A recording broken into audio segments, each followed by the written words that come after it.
नमस्कार विद्यार्थी मित्रांनो, आज आपण 5S ही संकल्पना आणि त्याविषयी माहिती घेणार आहोत. यामध्ये आपण बेसिकपासून बेंचमार्क म्हणजे कुठल्या कुठल्या प्रकारचं क्वालिटीचं 5S संकल्पना राबवायची त्याविषयी आपण आज माहिती घेणार आहोत. 5S ही एक संकल्पना आहे, एक जपानी संकल्पना आहे. जपान देशामध्ये सर्वप्रथम याचा शोध घेतला गेला. होंडा कंपनीमध्ये सर्वप्रथम ही संकल्पना वापरण्यात आली आणि होंडा कंपनीनेच याचा शोध घेतला असं आपल्याला म्हणायला काही हरकत नाही. आपण ITIमध्ये 5S हा विषय संपूर्ण ट्रेडसाठी महत्त्वाचा आहे. त्यामुळेच आपण basic to benchmarks intimates 5S journey याविषयी माहिती घेणार आहोत. 5S म्हणजे काय? To have the right things in the right place, making the work place bright and productive. योग्य वस्तू योग्य ठिकाणी ठेवणे आणि आपण ज्या ठिकाणी काम करतो ती जागा ही स्वच्छ ठेवणे, प्रकाशमय ठेवणे आणि कामाला योग्य अशी ठेवणे, असं आपण या 5Sचं थोडक्यात रूपांतर करू. चला तर मग आपण सुरू करूया. 5S म्हणजे काय? त्या अगोदर हा व्हिडिओ आपल्याला जर आवडला तर नक्की लाईक करा आणि शेअर करा. आता व्हॉट इज 5S? 5S म्हणजे काय? 5S हे एक तंत्राचा एक सोपा परंतु अत्यंत प्रभावी सेट आहे. तंत्र एक टेक्निक आहे. त्या टेक्निकमध्ये 5S म्हणजे 5S आहेत आणि त्या 5Sमध्ये ह्या एक प्रभावी सेट आहे. 5S पद्धत ही जपानमध्ये विकसित केली गेली. जसं तुम्हाला मी आत्ताच सांगितलं त्या पद्धतींमध्ये 5S हे कोणत्याही निरंतर सुधारण्याचा पाया आहे. यामुळं आपण कंटिन्युअसली आपल्या कंपनीच्या प्रोडक्टमध्ये, काम करण्याच्या पद्धतीमध्ये आणि पर्यायानं कंपनीचं विकसित होण्याच्या दिशेनं पाऊल पडण्याचा एक सुधारण्याचा एक पाया आहे.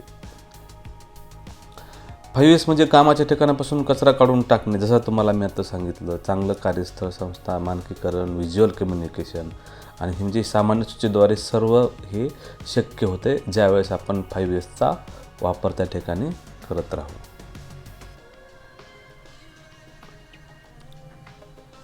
आता व्हॉट आर द 5S? आता कोणकोणते 5S आहेत ते सगळ्यात महत्त्वाचं म्हणजे आपल्याला तेच पाहायचं आहे.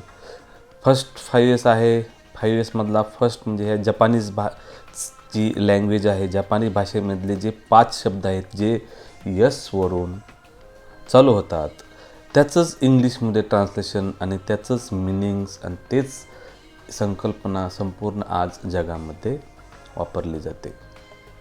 5Sमधलं फर्स्ट यस आहे सेरी. सेरी हा जपानीज भाषेतला शब्द आहे. त्याचं इंग्लिशमध्ये आपण म्हणतो सॉर्ट करणे म्हणजे अनवॉन्टेड जे आयटम्स आहेत, जे आपल्याला नको अयोग्य असे आयटम्स आहेत ते काढून टाकणे. दुसरा यस आहे सेईटॉन. त्याला आपण इंग्लिश भाषेमध्ये म्हणतो आपण सिस्टमॅटिक अरेंजमेंट. सिस्टमॅटिक अरेंजमेंट तुमच्या त्या शब्दामध्येच्या अर्थामध्येच आहे. शब्दामध्येच त्याचा अर्थ आहे a place for everything and everything in its place. ही जी प्लेस, अशी प्लेस जी सर्वांसाठीच योग्य असेल, सगळ्यासाठी योग्य असेल आणि जे काही सर्व आहे त्यासाठी योग्य प्लेस, या प्रकारचं आपण त्यासाठी त्या ठिकाणी त्याची व्याख्या करू. तिसरा यस आहे सेईसो. Spick and span. Cleaning with inspection. Inspection आपल्याला करायचं आहे, ते पण क्लिनिंग करत असतानाच आपल्याला इन्स्पेक्शन आपलं होणं महत्त्वाचं आहे. शिकेस्तू. स्टँडर्डाइज. शिकेस्तू चौथा यस आहे तो शिकेस्तू. Standardize. Establish standard for first 3 S. आता हे स्टँडर्डाइज म्हणजे काय? तर पहिले 3 यस आहेत त्याच्यासाठी जे स्टँडर्ड्स तयार करणे आहेत त्याचं आपण शिकिस्तो. आपण त्याला थोडक्यात सांगतो मी तुम्हाला की पहिले 3 जे यस आहेत त्याच्यासाठी जे स्टँडर्ड्स तयार करणे आहेत ते आपण ह्या स्टँडर्डाइजमध्ये करतो. आणि 5वा एस आहे शित्सुके, self discipline, sustain and improve the first 4 years. याचाच अर्थ असं की जे पहिले 4 एस आहेत त्यावर कायम राहणे आणि त्यामध्ये एक निरंतर प्रगती करणे, त्याच्यामध्ये इम्प्रूव्हमेंट करणे, हाच या 5व्या शित्सुकेचा म्हणजे सेल्फ डिसिप्लिनचा उद्देश आहे.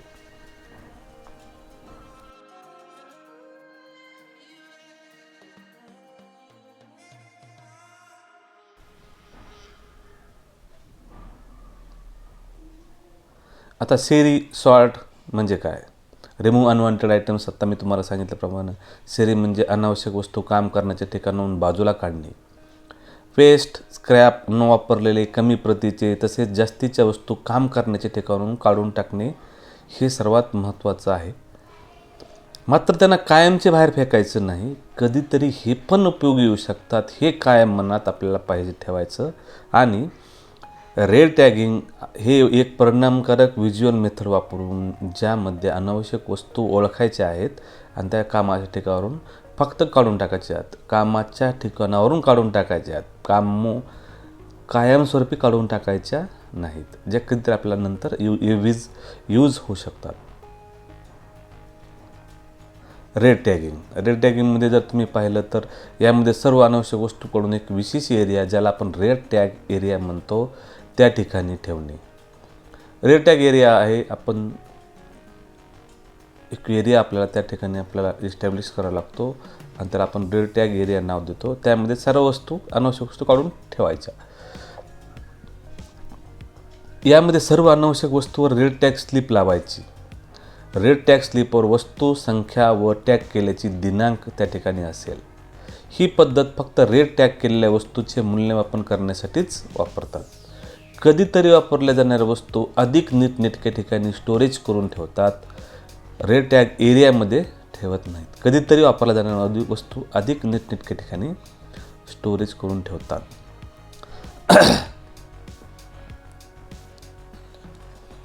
त्यानंतर पुढचा एस आहे set on systematic arrangement, a place for everything and everything in its place. Set on यामध्ये गरजेची वस्तू म्हणजे अनावश्यक वस्तू काढून टाकले राहिलेल्या, लक्षात घ्या, अनावश्यक वस्तू काढून टाकून राहिलेल्या ज्या वस्तू आहेत, ज्या गरजेच्या वस्तू त्या सहज आणि तात्काळ उपयोगी पडाव्यात यासाठी त्यात काय करावं लागतं, त्याला योग्य ठिकाणी ठेवावं लागतं. सेटॉनमध्ये या गोष्टीचा अंतर्भाव त्या ठिकाणी होत असतो. त्यासाठी तुम्हाला काय करावं लागेल, आपल्याला काय करावं लागेल, योग्य वस्तू योग्य ठिकाणी ठेवणे आणि वापर झाल्यानंतर त्याची जागी दुसरी वस्तू त्याच वेळी ठेवणे. योग्य वस्तू योग्य ठिकाणी ठेवणे हे सगळ्यात महत्त्वाचं आहे. वापर झाल्यानंतर म्हणजे समजा काही खराब झाली, तीच वस्तू समजा एखादी वस्तू आपण योग्य ठिकाणी योग्य ठेवून ठेवली आणि ती वापरून खराब झाल्यानंतर ती वस्तू अनावश्यक वस्तू होते आणि ते काढून रेड टॅग एरियामध्ये ठेवून ठेवायची आणि त्याच्याऐवजी तीच वस्तू त्याच वेळी ठेवून द्यायची. याला आपण म्हणतो योग्य वस्तू योग्य ठिकाणी ठेवणे.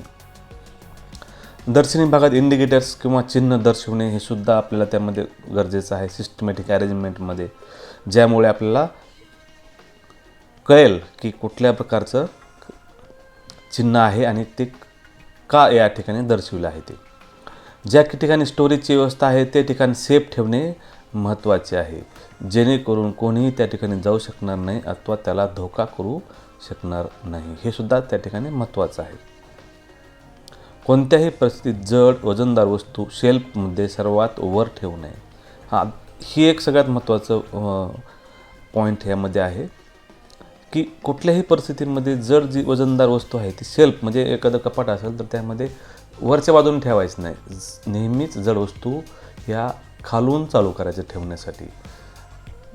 सगळ्यात जड वस्तू खाली ठेवायची, त्याच्यापेक्षा कमी जड वस्तू त्याच्या थोडे वरच्या शेल्फमध्ये ठेवायची, त्याच्यापेक्षा थोडी आणखीन जड असलेली त्याच्यापेक्षा वरच्या शेल्फमध्ये. अशा पद्धतीनं ह्या वस्तूची मांडणी त्या ठिकाणी आपल्याला करावं लागते.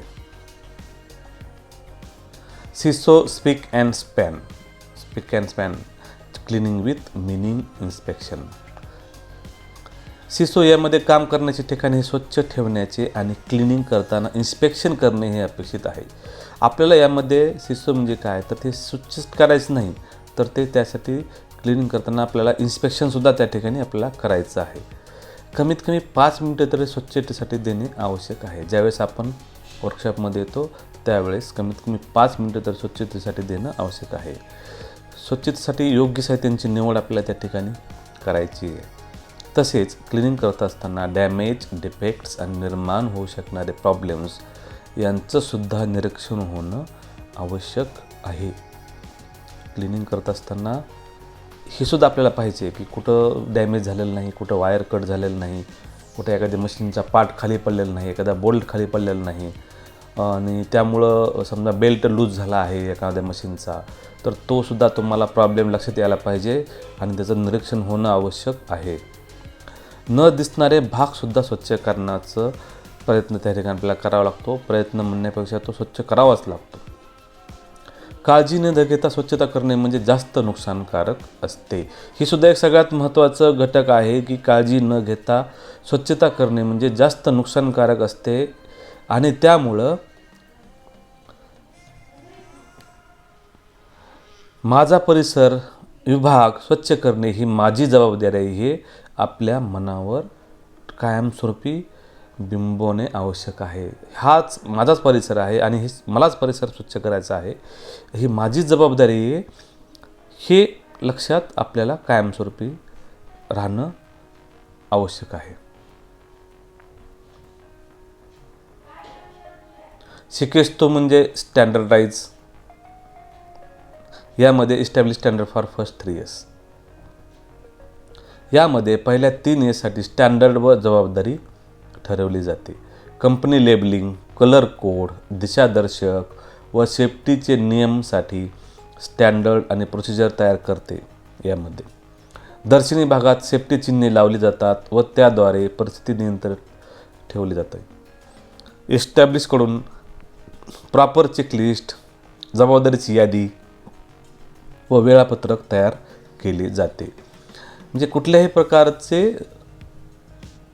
अडथळा निर्माण होऊ नये, कुठल्याही प्रकारचं कामामध्ये अनियमितता येऊ नये म्हणून हे जबाबदारी आणि स्टँडर्ड ठरवले जातात. सेफ्टी चिन्हे लावली जातात आणि त्याद्वारे परिस्थिती नियंत्रणामध्ये ठेवले जातात. सेफ्टी चिन्हे म्हणजे आपल्याला कोणत्या ठिकाणी डोक्यावर हेल्मेट पाहिजे, कोणत्या ठिकाणी आपल्या हातामध्ये ग्लोव्ज पाहिजेत, कुठला एरिया प्रोहिबिटेड आहे म्हणजे त्या ठिकाणी जाण्यास मनाई आहे.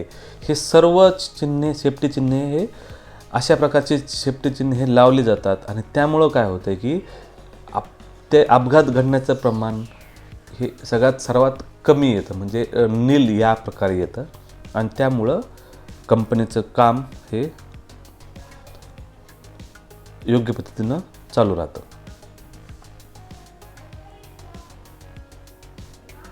शित्सुके म्हणजे सेल्फ डिसिप्लिन. सेल्फ डिसिप्लिनमध्ये जर तुम्ही पाहिलं तर sustain and improve the first 4 years ह्याच्यावर कायमस्वरूपी राहायचं. शित्सुके पहिले 4 years राबवण्याकरता ही महत्त्वाची स्टेप आहे. यामध्ये निरंतर ट्रेनिंग आणि मार्गदर्शन दिले जाते. यामध्ये 5 yearsचे निरंतर ऑडिट केले जाते, त्याचे रिझल्ट डिस्प्ले केले जातात. मी तुम्हाला पुढच्या स्लाईडमध्ये दाखवणार आहे की कशा प्रकारचं आपल्याला रिझल्ट आपण काय करतो, नेमकं काय असतं. ऑडिटमध्ये जे निष्कर्ष निघाले आहेत त्याचे विश्लेषण केले जाते व त्याची अंमलबजावणी केली जाते. ऑडिट ज्यावेळेस करतो आपण 5 yearsचं सगळं त्यामध्ये निष्कर्ष निघाले आहेत त्याची अंमलबजावणी त्या ठिकाणी केली जाते. प्रचाराद्वारे आणि स्पर्धेद्वारे यामध्ये इंटरेस्ट व सहभाग वाढवला जातो. 5 yearsचं कंटिन्युअसली वापर करावा यासाठी कंपनीमध्ये प्रचार पण केला जातो आणि स्पर्धा पण घेतली जाते आणि त्यामध्ये इंटरेस्ट आणि सहभाग वाढवला जातो. सर्वजण 5 years ही माझी जबाबदारी आहे यासाठी प्रतिबद्ध असतात व राहतात देखील. शित्सुके हे 5 yearsमधील सर्वात कठीण यश आहे, कारण यामध्ये सर्वजण अंतर्भाव म्हणजे ज्या ठिकाणी कंपनीमध्ये असेल तर त्या कंपनीमध्ये सर्व जणांकडून हे राबवणं म्हणजे सर्वांकडून याची जबाबदारी घेणं, सर्वांकडून हे सर्वाद्वारेच हे कायम पाळलं जाणं महत्त्वाचं आहे. त्यामुळंच शित्सुके हे 5S सर्वात कठीण यश आहे. कारण यामध्ये 1 जणांचा किंवा 2 जणांचा 5 जणांचा संबंध येत नाही. तर ज्या कंपनीमध्ये जे कर्मचारी आहेत त्या सर्वांनाच हे लागू असतं आणि सर्वांकडूनच राबवणं आवश्यक असतं. आता रेड टॅग तुम्हाला जसं तुम्हाला सांगितलं आता की रेड टॅग म्हणजे जे आपल्या आवश्यक अनावश्यक वस्तू आहे ते रेड टॅग करायची आणि एका ठिकाणी मांडून ठेवायची. जसं या ठिकाणी बघा रेड टॅग आहे, क्लासिफिकेशन आहे, कोणकोणतं रेड टॅग आहे, रॉ मटेरियल आहे, मेकॅनिकल इक्विपमेंट आहे, मोल्ड टूल फिटिंग, स्टेशनरी किंवा others, component parts, finished products. त्यामध्ये मग नेम ऑफ आयटम, क्वांटिटी किती आहे, रिझन कशामुळे आपल्या रेड टॅग का वापस आपल्या रेड टॅग एरियामध्ये ठेवायची ती कारण त्याच्यामध्ये अननेसेसरी म्हणजे ह्याची गरज नाही. लेफ्ट ओव्हर मटेरियल म्हणजे जॉब झाल्यानंतर राहिलेलं मटेरियल आहे ते, डिफेक्टिव्ह आहे, नॉट अर्जंट आत्ता सध्या गरजेचं नाही, अननोन आहे म्हणजे याला काही माहीत नाही याच्यापेक्षा बाबतीमध्ये, त्यामुळे हे बाजूला करून ठेवायचं आहे आणि अदर्सपैकी. तर हे रिझन आहे. ॲक्शन ह्याच्यावर काय करायचं, ॲक्शन इलिमिनेट म्हणजे बाजूला काढून ठेवा, रिटर्न म्हणजे कायमस्वरूपी वापस देऊन टाका, स्टोअर सेपरेटली तर ते स्टोअर म्हणजे त्याचं वेगळं त्याच्या ठिकाणी ठेवून द्या, move to red tag, storage आणि अदर्स या प्रकारे. त्यानंतर डेट टॅग अटॅच्ड हा या प्रकारचा टॅग त्या ठिकाणी त्या वस्तूवर लावला जातो. त्याच्यामध्ये त्याचे टॅग अटॅच्ड डेट दिली जाते आणि ॲक्शन टेकन डेट त्याच्यावर दिली जाते.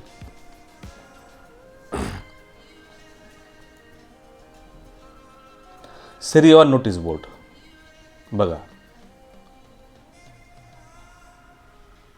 तुमचं जे काही तुमच्या बाबतीमध्ये जे आपण पहिल्यांदाच बघितलेलं ते सर्व तुमच्या त्या नोटीस बोर्डवर डिस्प्ले करतात. जसं या ठिकाणी हे सर्व काढणं त्यावेळेस आवश्यक आहे. लॉकर एरिया, हा लॉकर एरिया या ठिकाणी फक्त लॉकर्स असतील. त्याला गँगवे दिलेला आहे, कुठून जायचं, कुठून एंट्री करायची, त्या एंट्रीमधूनच जायचं. हे लॉकर्स हे कंपनीतील सर्वांसाठीच त्यांचं साहित्य ठेवण्यासाठीचं हे लॉकर्स आहेत. हे इकडं तिकडं न ठेवता त्याच लॉकर्समध्ये आपलं पर्सनल साहित्य जे आहे ते त्या ठिकाणी ठेवणं अभिप्रेत आहे. समोरचा गेटचा एरिया, समोरचा गेट कसा पाहिजे, मेन एंट्रन्स कसा पाहिजे त्या बाबतीतचा हा एक फोटो आहे.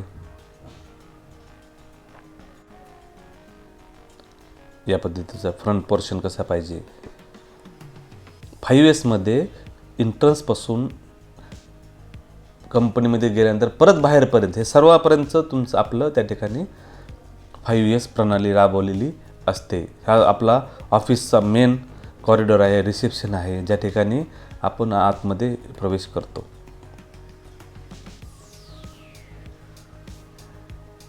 हा ऑफिसचा कॉरिडॉर आहे, ऑफिस कॉरिडॉर आहे, कंपनीचं कॉरिडॉर आहे.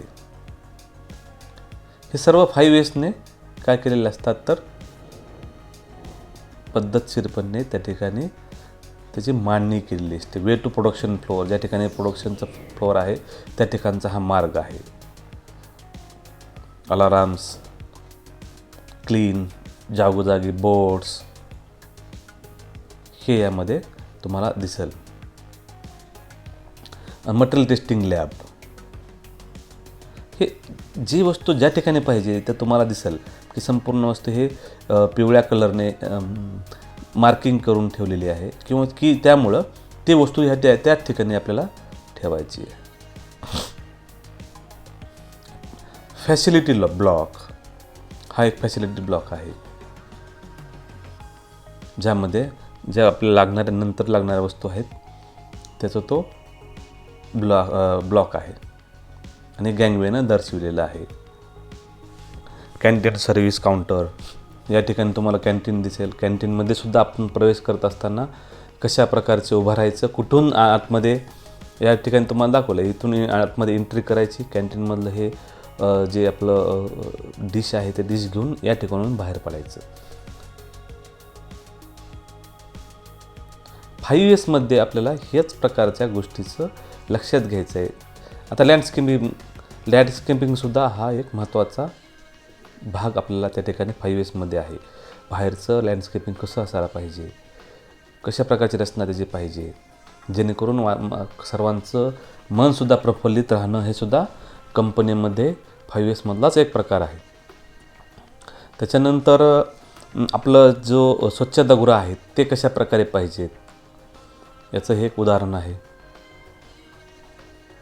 रोड चकाचक पाहिजे, रोडवर कुठल्याही प्रकारचा अडथळा नसायला पाहिजे, व्यवस्थित त्याचा गँगवेज दिलेला पाहिजे आणि जो आपल्याला बागेचा भाग दिलेला आहे तो आणि रोड याच्यामध्ये व्यवस्थित सगळं कोडिंग केलेलं पाहिजे, कलरिंग केलेलं पाहिजे.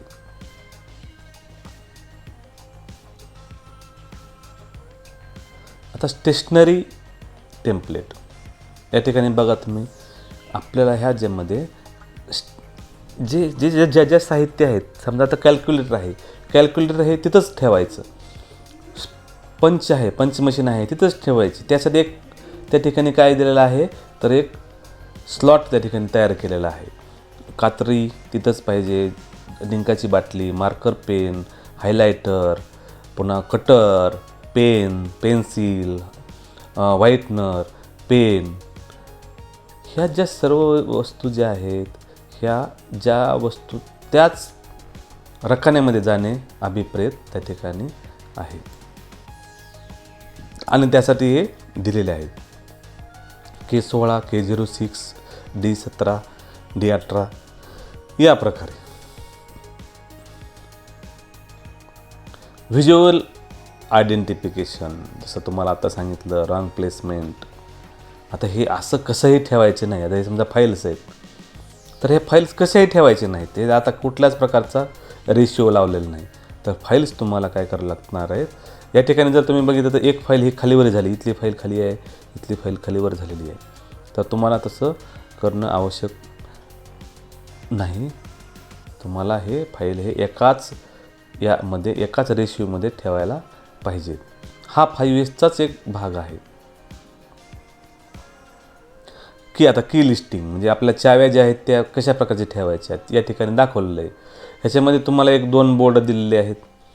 इथं की ज्या की आहेत त्या कीचा नंबर दिलेले आहेत आणि सोबत ते की कुठल्या आहेत म्हणजे कोणत्या सेक्शनच्या की आहेत, कोणत्या सेक्शनच्या चाव्या आहेत, त्या चाव्याचं वर्णन समोर दिलेलं आहे आणि त्यानुसार आपल्याला काय करायचं असतं, तीच जी लागणारी की आहे तीच आपल्याला त्या ठिकाणी घ्यायची असते.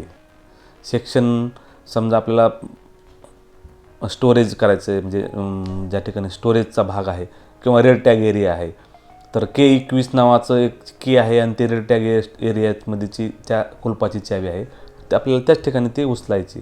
कुठल्याही प्रकारचं की घ्यायची आणि नंतर टेस्ट करायची असा या प्रकार त्या ठिकाणी आपल्याला चालत नाही. या सर्व बारीक सारी गोष्टी जर तुम्ही पाहिल्या तर या गोष्टी तुम्हाला आता लक्षात येतील. हा एक भाग आहे. यामध्ये labels for switch and lights. Switch जे आहेत ज्या आपल्या सेक्शनमध्ये ते कुठल्या प्रकारचे स्विच कशाचे आहेत हे सुद्धा तुम्हाला त्या स्विचला लावून ठेवणं महत्त्वाचं आहे. इथं 1 2 3 4 5 6 7 8 9 या प्रकारचे बटनाला नंबर दिलेले आहेत आणि ते कुठल्या लाईटचं आहेत या ठिकाणी इथं दाखवलेलं आहे. या ठिकाणी जर तुम्ही पाहिलं इथं तर ते दाखवलेलं आहे. सोबतच हा संपूर्ण त्याचं आराखडा त्या ठिकाणी लेआउट दाखवला आहे.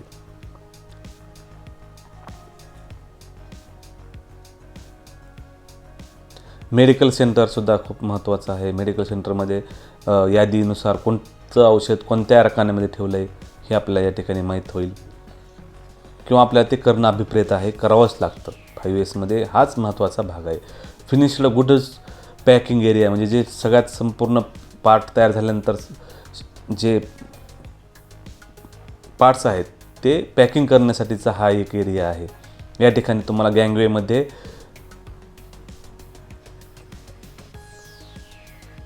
ट्रॉली आहेत, ट्रॉलीमध्ये तुम्हाला ते टाकायचे आहे आणि ते इथं आणून उभा करायचे आहेत. WIP म्हणजे 1,50,000 कॉम्पोनंट्स पर लाईन, हे सुद्धा सगळ्यात महत्त्वाचं आहे. यामध्ये आपल्याला जे काही ट्रेज आहेत, ज्यामध्ये आपल्याला त्या वस्तू त्याचमध्ये ट्रेमध्ये ठेवायची आणि तेच ट्रे ताणायचं आहे, त्याचंही लाईन्स आहेत. 5S टीम इन्फॉर्मेशन हा एक सगळ्यात महत्त्वाचा त्या ठिकाणी भाग आहे. 5S रिव्ह्यू बोर्ड, CU आणि HODs. त्याच्यामध्ये एक रिव्ह्यूचा बोर्ड केला जातो आणि त्याच्यामध्ये CU आणि HOD त्याचे प्रमुख असतात. ते 5S चॅम्पियन असतात. आता हे 5Sमध्ये तुम्हाला जर पाहिलं तर स्टँडर्डाइजची टीम एक वेगळी आहे, ट्रेनिंगची टीम वेगळी आहे, ऑडिटची टीम वेगळी आहे आणि पब्लिसिटीची टीम वेगळी आहे. स्टँडर्डाइज टीममध्ये टीम लीडर आणि मेंबर असतात. ट्रेनिंग टीममध्ये सुद्धा टीम मेंबर आणि मेंबर्स असतात. ऑडिट टीममध्ये टीम लीडर आणि मेंबर आणि पब्लिसिटी टीममध्ये सुद्धा टीम लीडर आणि मेंबर असतात. यांची एक ही 5S चॅम्पियन आहेत आणि त्यांचं काम ते त्यावेळेस ते करत असतात आणि प्रत्येक वर्षाला ही टीम बदलत असते, नवीन टीम तयार केली जाते आणि याचं प्रत्येकी 2 महिन्याला रिव्ह्यू केलं जातं ह्याच्यावर की हे काम योग्य रीतीनं चालू आहे का नाही. कुणाद्वारे तर जे चेअरमन आहेत, CEO किंवा HOD जे आहेत, हेड ऑफ डिपार्टमेंट, ते त्या ठिकाणी त्याचं ऑडिट करतात, रिव्ह्यू करतात. आता ही 5S टीमची रिस्पॉन्सिबिलिटी जसं आता तुम्हाला सांगितलं, त्याची रिस्पॉन्सिबिलिटी काय आहे तर स्टँडर्डाइज टीमची रिस्पॉन्सिबिलिटी काय आहे, to introduce standard for the first 3 years. पहिल्या 3 yearsसाठी स्टँडर्ड तयार करणे हे स्टँडर्डाइज टीमचं काम आहे. ट्रेनिंग टीमचं काम आहे काय आहे तर ते जे 5Sचे जे ट्रेनिंग आहे ते कंटिन्युअसली सर्वच आपले जे कामगार आहेत, जे कंपनीत काम करणारे आहेत, त्यांना सर्वांनाच कंटिन्युअस ट्रेनिंग देणं हे ट्रेनिंग टीमचं काम आहे. ऑडिट टीमचं काम आहे की ऑडिट करायचं, तारीख निश्चित करायची, कधी आपल्याला ऑडिट करायचा त्याची तारीख तयार करायची आणि त्या प्रकारचं 5Sचं ऑडिट करायचं. पब्लिसिटी टीम सगळ्यात महत्त्वाचं म्हणजे पब्लिसिटी टीमसुद्धा यामध्ये महत्त्वाचं आहे. To innovatively find ways to creating interest and involvement on 5S with our employees to spread the awareness on 5S in our society. यामध्ये जे 5S आहेत त्याविषयी सर्वच जे काम करणारे आहेत त्यांचा इंटरेस्ट तयार करणे, त्यांचं सहभाग वाढवणे 5Sमध्ये आणि कंटिन्युअसली त्याचा पब्लिसिटी करत राहणे आणि समाजामध्ये 5S विषयी अवेअरनेस वाढणे हा या 5S टीमची रिस्पॉन्सिबिलिटी आहे. 5S ऑडिट अँड फ्लोर्स बघा, या ठिकाणी प्रत्येक ऑडिटर जे आहेत ते या प्रकारचं ऑडिट त्या ठिकाणी करत असतात. हे ऑडिट केल्यानंतर तुम्हाला या ठिकाणी दिसेल ऑडिट डिपार्टमेंट. या ठिकाणी तुम्हाला दिसेल 5S डिस्प्ले बोर्ड, जसं तुम्हाला मी आत्ता सांगितलं. त्यामध्ये डिपार्टमेंट कुठचा डिपार्टमेंट आहे, 5S रिप्रेझेंटेटिव्ह आहे, रिमार्क आहे, फोटो आहे, ऑडिट रिझल्ट काय काय आहेत, गोल्ड, हे हिऱ्याचं चिन्ह आहे, फिक्सल पॉईंट फोटोग्राफ्स, ज्या ठिकाणी तुम्हाला जे काम केलं आहे त्या ठिकाणचे photo, diamond, gold, silver, audit details, ज्यांची चांगली प्रगती आहे, ज्यांनी सर्वात चांगलं काम केलं आहे त्यांना डायमंड हा रिझल्ट दिला जातो आणि त्या प्रकारचं बक्षीस त्या ठिकाणी त्यांना दिलेलं जातं, स्पर्धा ठेवलेली जात असते. हा 5S डिस्प्ले बोर्ड आहे. ऑडिट रिझल्ट इंटिमेट बघा, या ठिकाणी तुम्ही जर पाहिलं तर जानेवारी महिन्यामध्ये 24 जे दिवस आहेत लायन्स कोर्समध्ये त्या ठिकाणी त्याचे डिटेल्स दिलेले जातात. ऑडिट डिटेल्सचे इंटिमेट त्या ठिकाणी प्रत्येक महिन्याला त्या ठिकाणी दिले जातात. हे इयरली असतं. 5S कॉर्नर हा 5S कॉर्नर आहे. या ठिकाणी तुम्हाला 5S विषयी सगळ्या प्रकारची माहिती त्या ठिकाणी तुम्हाला मिळेल. त्यामुळं 5S विषयी आपल्याला जे काही माहीत नाही ते सुद्धा या ठिकाणी आपल्याला माहीत होऊ शकतं आणि आपण 5S बाबतीमध्ये जागरूक होऊ शकतो. 5S ॲट होममध्ये सुद्धा आपल्या घरीसुद्धा आपल्याला 5S राबवणं शक्य आहे आणि ते आपण जसं तुम्हाला अगोदरच सांगितलं की आपल्या मनावर कायमस्वरूपी लक्षात पाहिजे बिंबवणं आवश्यक आहे. 5Sमध्ये तुम्ही घरीसुद्धा आपण हे 5S राबवू शकतो. छोट्या छोट्या गोष्टींमध्ये आपण ते 5S त्या ठिकाणी तयार करू शकतो. जसं लागणाऱ्या वस्तू योग्य ठिकाणी ठेवणे. आता तुम्ही जर पाहिलं तर बघा या ठिकाणी किल्ल्या, पॉकेट, पासबुक, काय गाडीचे कागदपत्र, मेडिसिन, पेन, हे सगळं ज्या ठिकाणी लागणार आहे त्या ठिकाणी ठेवणं. जसं आता हे स्वयंपाकघरामधले बरणे आहेत ते त्या ठिकाणी ठेवणं, त्याच्यावर व्यवस्थित लेबलिंग करणं म्हणजे नावाचं स्टिकर लावणं, हे सुद्धा 5Sचं आपल्या घरीसुद्धा हे आपण करू शकतो. त्यामुळं असं नाही की हे आपण फक्त कंपनीतच करायचं आहे. म्हणून तर त्यांनी सांगितलं की 5S ही आपल्या सोसायटीमध्ये आपल्या समाजामध्ये सुद्धा त्याविषयी अवेअरनेस यायला पाहिजे. आता मीटिंग रूममध्ये सुद्धा स्टेटस इंडिकेटर आहे. इथं व्हिजिटर आहेत. व्हिजिटरमध्ये सध्या ऑलरेडी आतमध्ये व्हिजिटर आहेत. त्यामुळं त्याचं इंडिकेटर या ठिकाणी दाखवलं जातं. इथं हे संपूर्ण एक बोर्ड आहेत. ह्याच्यामध्ये आतमध्ये तुम्ही हा बोर्ड काढायचा आणि जे तिथं इंडिकेटर्स आहेत तिथं ते लावायचे, जेणेकरून बाहेरचे येणाऱ्याला त्या ठिकाणी आतमध्ये काय चालू आहे हे लक्षात येईल.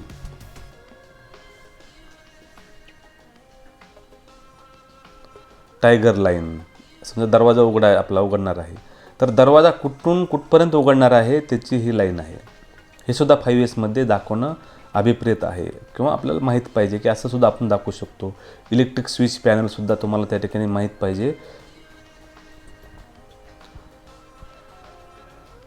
एअर कंडिशनर, चिलर प्लॅन्ट जसं त्या ठिकाणी दाखवलं या ठिकाणी तुमच्या व्यवस्थित गँगवेमध्ये पिवळ्या कलरमध्ये आपण गँगवे वडत असतो आणि त्याच्यामध्ये कुठला पंप कोणत्या याच्यासाठी आहे असं या ठिकाणी मार्किंग केलेले असते. हे उदाहरणं आहेत 5Sचे एक उदाहरणं आहेत. जसं तुम्हाला आता सांगितलं फाईल कलर कोडिफिकेशन, कॉन्फिडेन्शियल जर फाईल असेल तर त्याला लाल कलर असणे, फ्रिक्वेंट यूज म्हणजे सारखी यूज जर होत असेल तर त्याला हिरवा कलर आणि जसं त्या ठिकाणी दाखवले आणि कधी यूज होणार आहे तर त्यालाही पिवळा कलर. तर अशा प्रकारचं कलर कोडिंग आपण स्वतःच फाईलमध्ये करायचं ऑफिशियल कामामध्ये, जेणेकरून आपलं काम हे सोपं होईल, लवकर होईल आणि कुठल्याही प्रकारचा गोंधळ त्या ठिकाणी होणार नाही. डिपार्टमेंट कलर म्हणजे सगळ्याच गोष्टीमध्ये आलं ते. तर या प्रकारचा आपला हा आजचा 5S याविषयीचा हा लेसन होता.